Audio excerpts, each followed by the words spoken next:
country. I have aspiring leaders for the Wajir region. Of course, they have one at least has been here in a different capacity, but now joins the politics of that region. And first of all, gentlemen, I'd like to bring you in on that particular issue of the inclusion of women in leadership. Dr. Mohammed Sheikh, he is an aspirant for Wajir South, member of parliament position, and Salah Abdi Sheikh, beg your pardon, aspirant for the governor of Wajir position. Now, first of all, you've heard what they're saying. They want more inclusion in terms of leadership for women in that area. What's your take on this, in the practicality and the possibilities of including more women in their leadership? Okay, there are different platforms here. One is, are the women ready to vote for women? Because they're talking on TV, they're saying this, they're having conferences, but that's being felt on the ground itself. Where I come from, Wajir County, 92% of the population are illiterate. Do women even understand that there is this requirement, this need for women to be included in the leadership? So we need to do more about that. We need to educate people, we need to create awareness forums, we need to tell people the benefit to actually join these political forums. In my capacity, as an aspirant, what I've been looking for is a lady to actually vie with me as the deputy governor. And I have not found anybody yet, because people are scared. Women are actually scared of putting themselves on the ballot. So there's more to be done on that particular Is it then a reason to be blamed on the community in terms of leadership for women? Are they subdued, intimidated, especially talking about Wajir? Well, look, time has changed. Time has changed, and many of the traditions evolved. And therefore, I don't think whether there is the issue of them being perceived as unable leaders. That is about the younger generations. But obviously, there are pockets of issues that do exist, where actually communities still perceive them as the unable persons or people. So I think things are changing, but they're changing at a slow pace. Unable in terms of competence? Sort of. The competence is the thing that they normally regard simply because of, as a challenge, simply because of where women were in the beginning, in the kitchens, in other places, at home and looking after kids and all that. Now, but people's perception over this has changed over a period of time, and that is changing because we've got more educated women now in that region. We've got more learned people who can really understand the capacity of women to be able to participate in civic activities and development. All right, you've spoken about some of the issues about education and socioeconomic issues, but is religion one, for instance, in Wajir, that would cause women to shy away from leadership positions? I think not really religion, but the system now they call negotiated democracy, yes, which does not, by the way, include women. At all? At all. At any level, there has been no woman who has been included, or a female aspirant who has been included for any position. Doesn't that say? Doesn't that speak loud including the position of MCA, which is a very, which is considered a very. Doesn't that speak volumes about position. The community and its perception on women? It says a lot. Because at the heart of negotiated democracy is the clan leaders, the elders. Yeah, so the cultural aspect of it, not really the religious aspect, but the cultural aspect of it, whereby they consider, where he said, the ability, the qualification, or that attribute of being leadership, of holding leadership positions, that might actually have translated itself into the negotiated democracy, where it is generally men who sit, and it's generally men who are considered for positions, and generally men who are agreed upon. So for those of us who are actually opposing that, we're saying we need to include women in this issue. We need to bring, why don't we have, if we have a governor who's a male, why don't we have a female governor? Why don't we have 50% of the CECs being female? Why don't we have 50% of any directorate level being women? What is the problem? Because we take them to school, we pay for them university fees, we pay millions of shillings in university fees for ladies. If you go to University of Arab now, from our region, you will find thousands of ladies have joined the university, but we're not allowing them to have opportunities. So I think there is a problem which is not being solved. There's a problem, and that problem, maybe women are contributing because they are not speaking up against this negotiated democracy issue, which is not allowing them. If the ones at Bombers heard you, they would have an issue with you. But if I can get into that, Dr. Omar, because this is negotiated democracy is the issue we're talking about. So are we saying that negotiated democracy, quote unquote, is a form of dictatorship? Look, before I can answer that, let me get back a little bit to the points my colleague has raised. And the most important thing, there are two entities that you need to look at. They are the women entity and themselves being prepared for the leadership, or getting themselves ready for the leadership, or negotiating for the leadership, bringing their names forward, for instance, to the gubernatorial position, or perhaps member of parliament position, and all that. No lady who I'm coming to that. I'm coming to that. There is that entity. There is the entity of the elders in the community and the leaders and all that, traditional leaders for that matter. Now, if you look at those two entities, where do they meet and mix? That is the key thing that is important for us. And I'll explain what that particularly means in short. What that means in short is that has there been communication along the board between women coming to say, hey, look here, we want our position. We want to be part of the people who are participating in civic development and civic rights and civic, participation in general. And the elders and the traditional community leaders coming out and saying that we are accepting women to become our governor. We're accepting women to become our members of parliament. We're accepting women to become our ward representatives. Now, these are two fluid positions now. But let me now answer your point. Where women are ready, where women are bringing themselves forth to become the leaders of the place, there are women who have already said that. In Wajir. In Wajir. They want to become the women rep, for instance. There are a number of them. Now there are, ward representatives who came out on that. I think there are two issues here. One, if you go to the democratic, they negotiated democracy, which I call clan fascism. It's actually a dictatorship, a form of dictatorship in which people are not allowed to express themselves as individuals, but as groups, as clans. What they're trying to do is, okay, women rep position is already reserved for women. There is no other person who will actually come and contest on that. But we're talking about MCS, we're talking about MPs, we're talking about senator, we're talking about governor, and across the board, from Garissa, Mandera, wherever all this negotiated democracy phenomenon has been taking place, there has been no one female aspirant who has been considered for any position. So you can look at it as, you are disregarding 50% of the population. Yes. And women are the ones who vote more than, if you go to these areas, women are the ones who vote more than men. In the county I come from, women are the ones who own more business than men. Now, there's a lot of contradictions here. Right. So the society, we should have condemned this negotiated democracy, because it creates a situation in which it is sort of intimidation of the whole group, including the women, into a sort of a box whereby they have to actually take a predetermined position. It's not a democracy. It is a clan census. Right. So that clan census excludes 50% of the population. I mean, as Salah brings up the point, I mean, women rep, it's more or less Look, there's no question in my mind that there are few women who are actually fronting for positions, political positions for that matter. But what besides women rep. Yes, beside the women rep positions.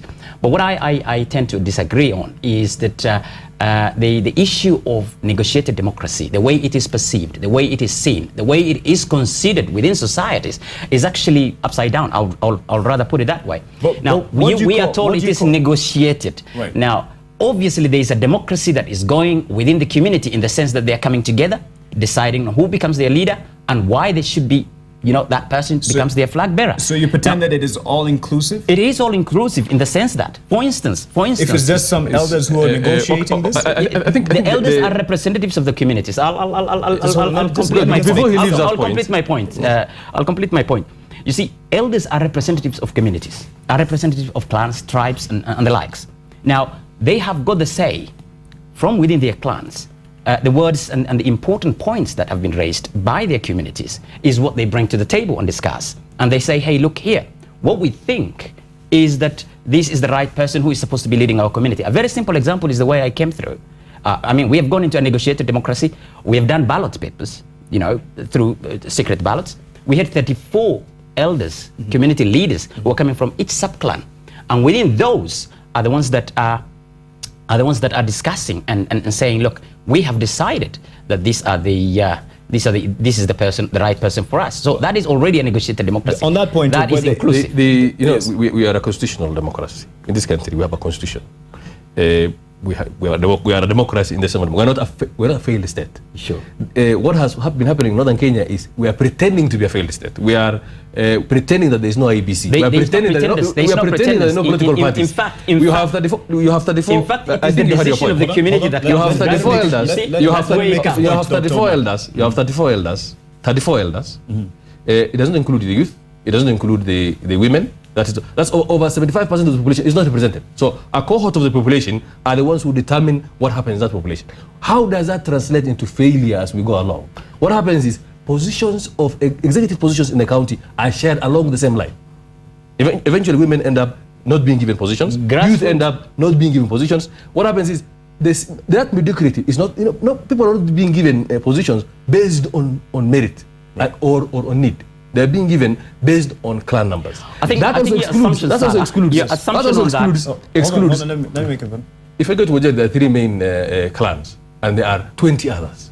None of the 20 others is being considered. The 3 main are the ones who share out the resources and leave the rest to. But if I can come to this debate, if I can come to this debate, enfranchise everybody else. If I can come and correct a few things, if I can correct a few things here, the all-inclusive aspects of the elders who are representing are not necessarily as elders as the elders as people who are overaged or who have retired and the likes. They're young men and women who are within included in that. But who has a swing vote, so to speak? Who has a swing vote, so to speak? No, they are representative. It's similar to the National Assembly. It's similar to the National Assembly. Isn't it representative of the majority clans or tribes? Yes. Those are the ones that actually carry the day. Exactly. And they are the ones representing. And they are the ones representing the leaders. But the point that Salah is bringing and others had brought up is they're not just those monopolizing or dominating communities. Let me just give you a small example. These are the majority of the group. Now I have to complete my statement. The majority of the leaders, of the elders, the elders are coming from the majority of the clans and the tribes and the people that they represent. That includes women, that includes children, that includes youth, that includes adults. And therefore, the all-inclusiveness that they come to the table on that. So why have the elections anyway? Let me give you an example. Before we go to the next, let me give you an example. The grassroots relationship is what we are discussing now. We are not discussing at the final voting period. We're discussing at the grassroots preparations to take you to the final period. Yes, exactly. Yes. But that planning in itself is the thing that helps the community to decide and say we want to reduce the number of people who are coming to the aspirations, so that can reduce their logistics, that decide can reduce their money on that. It is decisions. Real quick before I need to take let me give an example. Junaid Mohammed, the MP for Sunai. Yes, he's from Mandera. If he was under the negotiation of democracy in Mandera, he would not be elected a borehole chairman. The boreholes, he will not be elected a borehole chairman. You understand? Because let me tell you, this is a form of dictatorship. It's the worst form of dictatorship because it creates people becoming automatic voters. They go to the voting booth already predetermined, already without thinking about what is the ability of the person they're going to vote. And every 5 years, we have been crying about poor leadership. But we have been doing the same thing. All the 3 counties now, when you go there, what do you hear?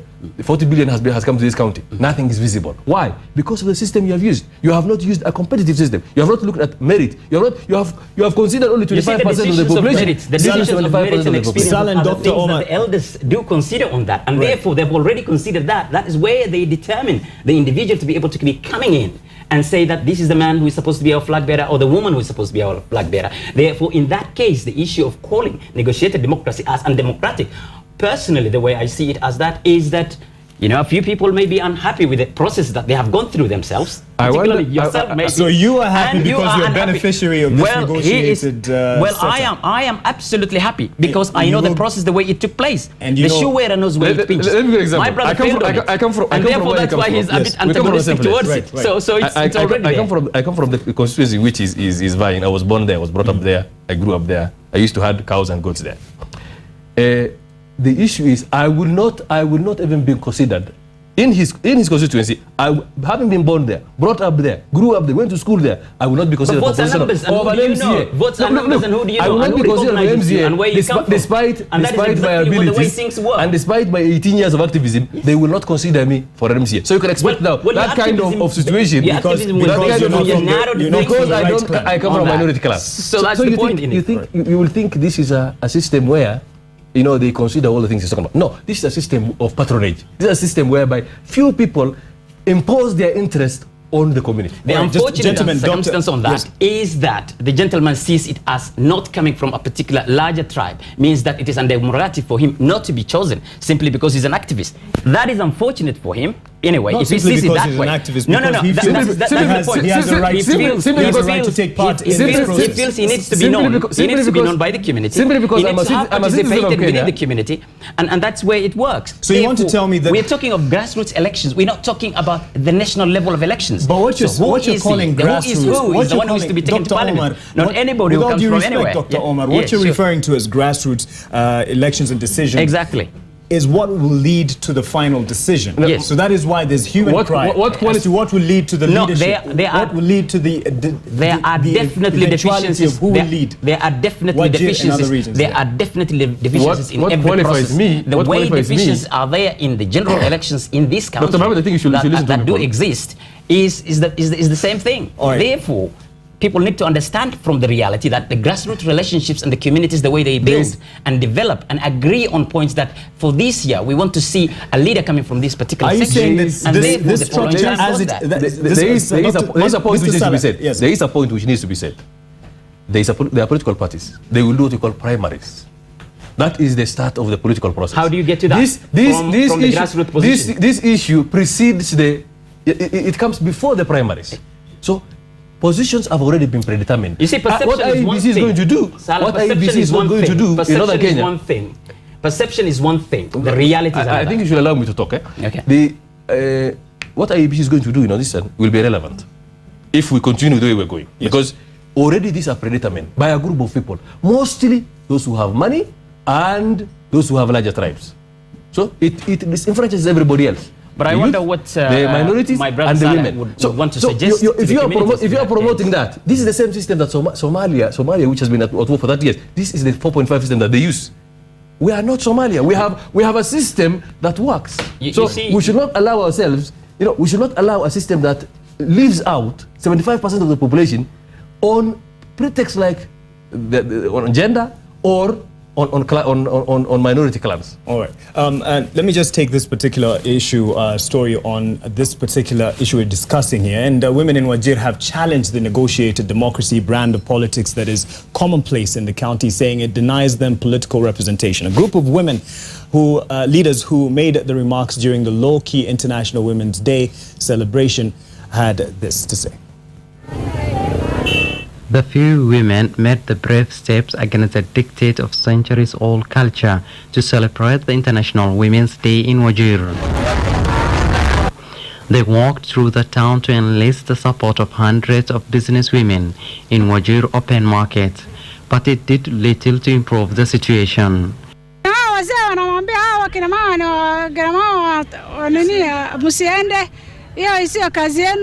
Unajua kila mahali unajua wakina mama wanaambiwa hivi na hivi na hivi na wanaume.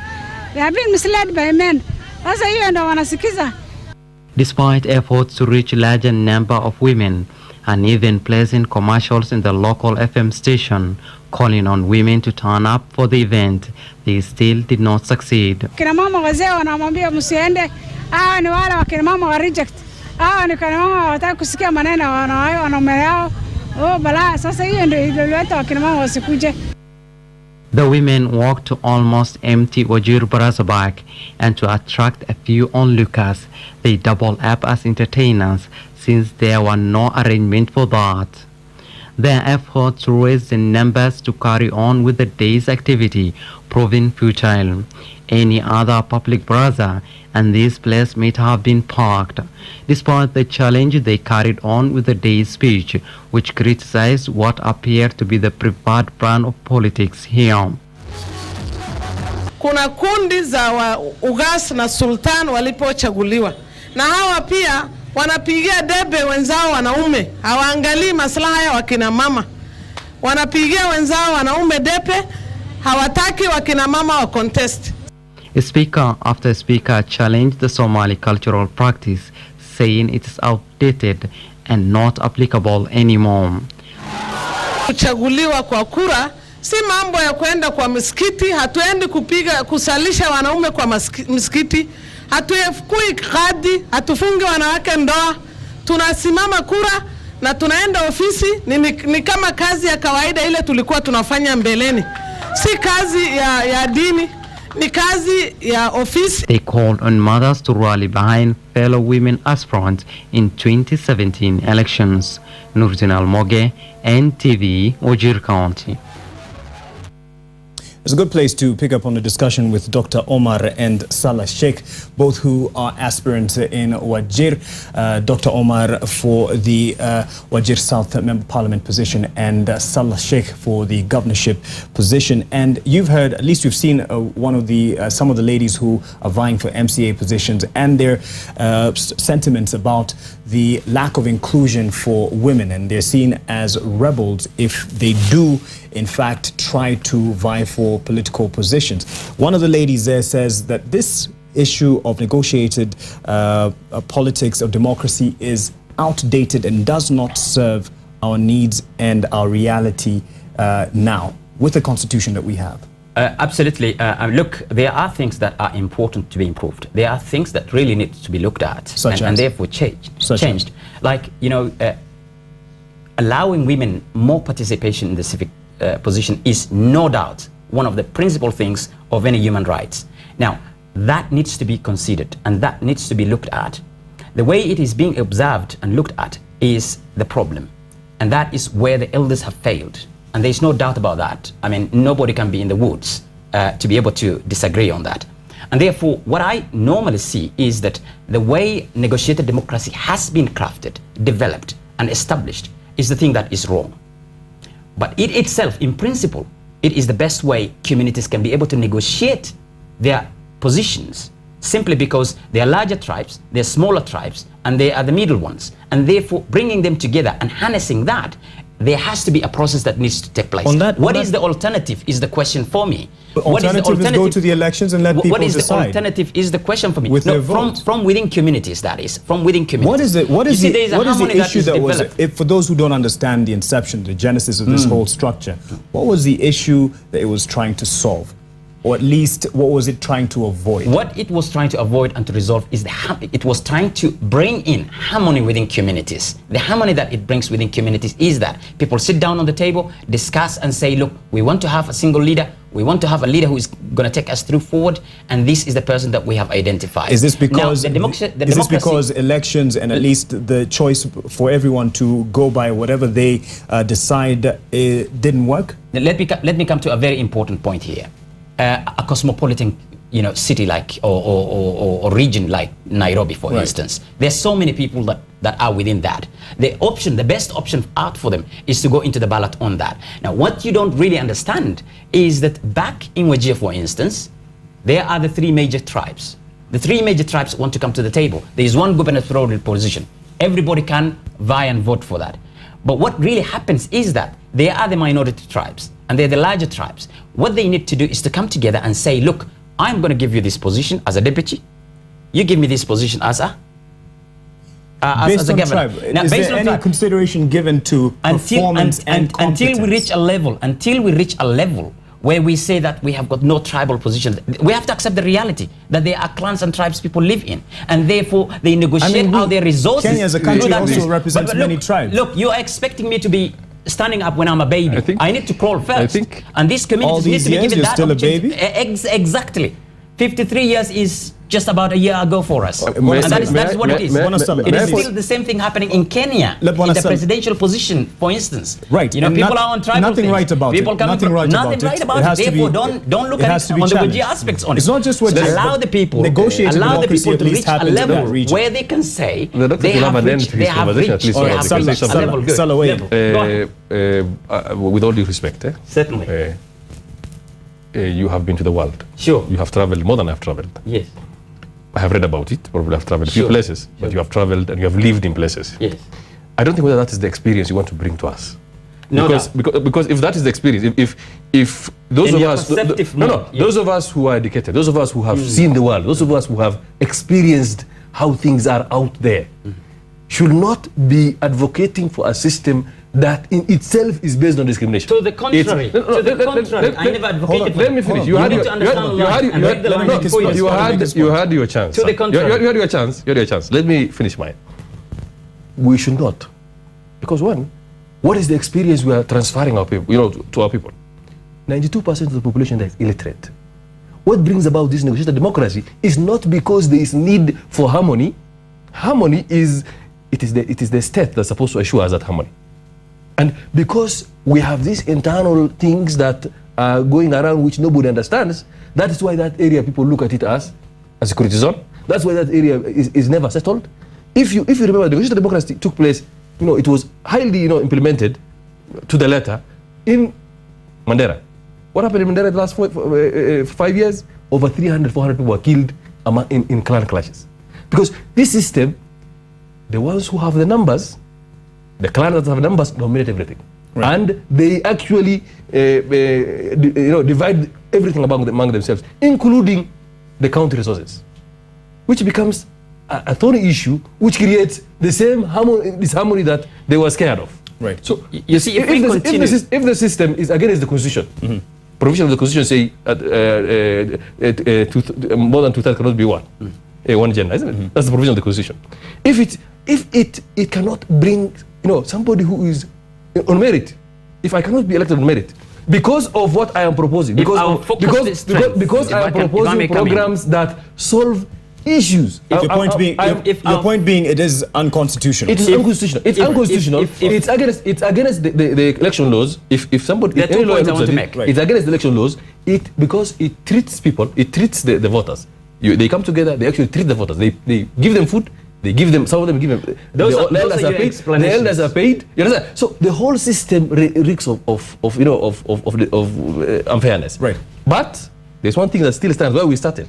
It discriminates against women, and it discriminates against youth. Right. And on that score alone, it's a system that should not if we be. put our debate on the deficiencies of negotiated democracies, then definitely the deficiencies will be looked at outweigh. Yeah. But the issues then here are, what are the benefits? Do the benefits outweigh the deficiencies here? Keeping it as a structure, if you know. What I would emphasize on is that, does the deficiencies really outweigh the benefits that we do have? The reality is this. We will come into the middle aspect of it. Definitely we need more women in participation in civic development, and that is what I would be advocating for, and that is the platform where I've been into. Inclusivity of other tribes? I'm coming to the point. When it comes into other tribes and other people, that is inclusiveness as well, is what it looks at, in the sense that when the negotiated democracy is coming, for example, what we have done ourselves was on the ballot. It was not a democracy negotiated based on my clan and where I'm based. In fact, the sub-clan I come from is the lowest number in population-wise within the bigger tribe. But you just said you're going to benefit from the negotiated democracy. And I did. But then if I had applied, if I had applied, would they consider me? And therefore, you need to give me 1 minute. You need to give me 1 minute, which I did. So the point is this, because I need to clarify these points that are important. What is really important here is, coming from the minority group myself, I have benefited through that. Why was I seen as that? Was it a democracy? It was a democracy because I was coming from the minority group, and therefore that really needs to be emphasized on. And not the deficiencies where actually negotiated democracy is regarded per se as a problem. Dr. Omar, you say you have. We need to be clear out of this. You have said you have benefited, seemingly confident that indeed you have gotten the endorsement of the elders to run for Wajir South through ballot box. Yes, we have done through our ballots. You can watch the MTV news on that. Yes. So through our ballots, where the elders have sat down and looked at the merits of the individual, what can he do for us? What development has he done so far? What were the civic participations that he has already committed and has done it? Through that is when they have seen that I, coming from the minority group, from the minority group that is there. So the minority issue now is pushed off. Has actually benefited from absolutely. And I am a living testimony for that. The question is, it was very simple. This thing is very simple to look at it. Yes. If I had applied, will they consider me? No, they would not. I asked them. How do you know? I asked them. I asked them. I'm here. Hold on, Dr. Omar. If you say you asked, Dr. I asked them if I had applied. So if you say you asked, you actually did. I actually seek the route of negotiated democracy. No, I wanted to know. So where is the evidence? I wanted to know because I had already said that I'm not going to. You see, my friend is coming with perception to the table. I started you need to come to the table. Dr. Omar, let him speak. Who have seen the system, who understands the system, is here with you. I started my efforts in 2011. I have been trying, to look at how these things work. I predetermined, I had already predetermined the way I will go through the system. Perception. But I asked them, Perception. if I go south, where is going to come from? If I go to the elders and ask them, I asked them, if I bring my CV, there were two guys who were being considered for governor, and one of the guys we went to the same school. So if I had taken my CV, will you consider? I said, no, you have to take it too. You see, when your argument is based on if. So the idea is this. When your argument is based on if. The word clan, colloquial meaning of the word clan is mafia. And the way that these clans behave is the way the mafia behaves. The big family divides the resources and positions among themselves, leaving out the small families whom they don't consider as part of that family. Well, he claims he's from a small family. He is a small son of a large family. So he's a subsection, but I am not a subsection. I am outside that. So this system discriminates against women, discriminates against minorities, and discriminates against youth. Then if indeed we're talking about it being... And it does not consider merit. Merit is the... You've made that point, yes. Performance to move forward. Yes. But if indeed it is unconstitutional and it goes against the rights that people have as individual voters, then why have the authorities let it go on unabated? That is the question. But I want to correct the point. I want to correct the point here. At this point, what we are doing, we were considering actually writing to IEBC. Who is we? A group of us who are against this system. Democracy. We were considering actually writing to IEBC, asking what is the position of IEBC on this system that discriminates. At the face value, where in the Constitution can you exactly point out, which section of the Constitution can you point out that negotiated democracy is unconstitutional? Freedom of association. I want to see that. Freedom of association. Freedom of association. It is not free. It is not free. Which subsection in the It is not free. Which section does it go in? It is saying that's not one of the rights? It is one of the rights. The right of the individual is to come and negotiate a democracy. Yes, so who are you negotiating? They have got the right. Who are you negotiating within my community. Who are you negotiating for? I am negotiating within my community to see with that. Your community? Yes, with my community. Who is your community? And they will come and negotiate with that same community. They will be coming to negotiate with that community. Even the tone of it is dictatorial. Yes. They will come and Absolutely. negotiate with that community. No, within themselves. Whoever is to come and negotiate anything will come to the table of negotiation. What I mean is to the table of negotiation, where everybody comes and sits on the corner. And the majority takes the day. Not necessarily. I was of the minority, and I took the day. And I took the day, by the way. I took the day, by the way. 87% of the votes came to me, and I took by the day. So where's the role of primaries? The role of the primaries is there. That is itself primaries that have been developed by the communities for their own harmony and harmonizing themselves. But let me say one thing. For their own harmony, has it really solved this solution on the inter-clan issues? Because it's still fighting. I think he's misrepresenting the thing. Let me not be misunderstood. Let me not be misconstrued. Let him clarify. Let him clarify. Let me not be misconstrued here. Do I really fully and 100% wholeheartedly support the so-called negotiated democracy? To my answer is it has its deficiencies. So that's those deficiencies can be developed and worked through. But has it given a leeway to communities to be able to be discussing within a round table to say what is way forward for us to share the national cake? And therefore, that decision that those communities have done should not necessarily be thrown into the bucket. What really needs to be done is that to say it has its values, it has its deficiencies. These are the lines we want to correct. But I challenge my colleague to tell me exactly what is the way forward for it. Challenge. Into the bucket. Would the way forward be marrying the reality of the ground and the provisions nationally? Let me put a disclaimer first. Challenge me, but don't shout me down. No, I'm not. If you're going to shout me down, you're not giving me a chance to speak. Dr. Omar, that's what the minority groups are saying. That's exactly what's happening. Yes. They're shouting us down. Yes. So there is one thing. 34 elders sit down and elect, and the 86% elect him. There are 44,000 voters. 53,000 voters in Wajir South. Okay, 60,000 in Wajir South. On the high 60,000 in Wajir South. On the very high side. Are they representative of that 63,000? Do they represent that woman who lives in a place called Dif, which is very far away from Wajir, where these things are being done, who has no idea actually these things taking place? You would rather see the facts on the table about you understand? Things. You would rather say the system exactly is this. The system is based on this. The point. I ask him not to shout me down. I asked him not to shut it down. You're protected. That's what's happening. You're protected. Salah, Dr. Omar, you have a chance to actually correct me. The system is based on this. The system is a system which is funded by those members of that particular clan who have the money, who have the power. They bring together a group of elders. They choose the favorite son, the one that they think can represent the interest of that. Not the educated Dr. Omar? He is educated, but his opponent was educated. He had a master's degree. So I have a PhD, by the way. You have a PhD. I have a PhD. It doesn't make any difference. Well done. I have a PhD. He has a PhD. There's no difference. The idea is this. It does not choose the best. It chooses the person who is... It is more of a convenience seeking than merit seeking. Understand? They want to take the person they think will look at the interest of the 34 or so people who are sitting there. You understand? So, what is the way forward? Allow everyone to run.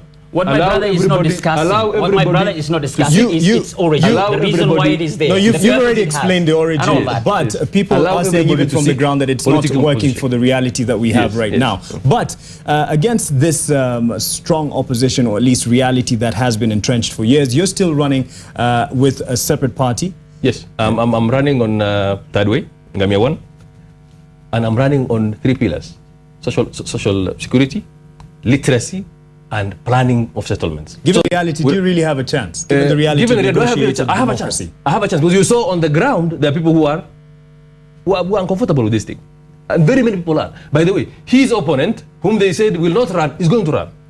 Right. He's going to run, and he's going to run probably with me because now he's uncomfortable with what happened. As a person who's going against the grain, then what do you have you analyzed as the translation from the 34 elders who make a decision to those people who actually vote? What would actually change that? To change the minds of the people who are voting? Because that's at the heart of the matter. We are against. We know we are not foolish. We know whom we are against. We are against tribes. We are against money. We are against money and we're against tribes. So we know it's a David and Goliath situation. So we're looking at what is the strategy that can attract people, which does not include belonging to the same clan or having the same forefathers. And one of them is, it is only us so far among the four competitors who has actually who actually have a manifesto that people know this guy, if he's elected, this is what he's going to do. None of them has said anything that they're going to do. All they're saying is bring people together, go to Serena, go to State House. I think that was on TV. That's basically the short and the long of it. So what we are doing is communicate, talk to people, tell them if we elect us, this is what we're going to do. It will not matter whether you're from Clan A or Clan B. What we're going to do is provide a level, playing field for everybody to be able to benefit from the resources of the country. My brother has been through negotiated democracy himself from his clan, Dr. Omar, therefore, as you give your last comment, I just want to put this to you. Is this the reason you haven't even bothered to select a political party because you know the elders will... Well, the issue is this. I'm on negotiation with political parties, and therefore that negotiation is still going on. My reality is not about getting the nomination ticket from a party. It is more than that. From the elders. Yes, no, that's not the point. It is more than that. Right. It is more than sitting down on the table and getting a better stake for my community to ensure that which party is going to be ready to do the development that I am supposed to be giving to the community, or the country is supposed to be giving to the community. If that party in itself comes to the table and tells me, look, you're going to be having the share of the cake of this country, this much for your community, then that is the party I will be going for. And therefore, my purpose of going to this is a purpose is a purpose that is only to deliver services that has been deficient in my part of the world. All right. You've said there's room for change. What can be done to at least accommodate the sentiments of the people on the ground against negotiated democracy? Bringing the people to the reality, to understand the reality, that we have to move forward together as one unit. Yes. Therefore, we can be able to negotiate. What can really change is that informing them, educating them, letting them understand that the negotiations that we have within ourselves is what is going to reflect on at the national level. And that is what we are looking at. Okay. Dr. Omar Salah Sheikh, all the best as you continue on with the journey in your aspirations to fill in leadership positions. Thank you for your time, gentlemen. And this conversation continues, at least if shaken hands.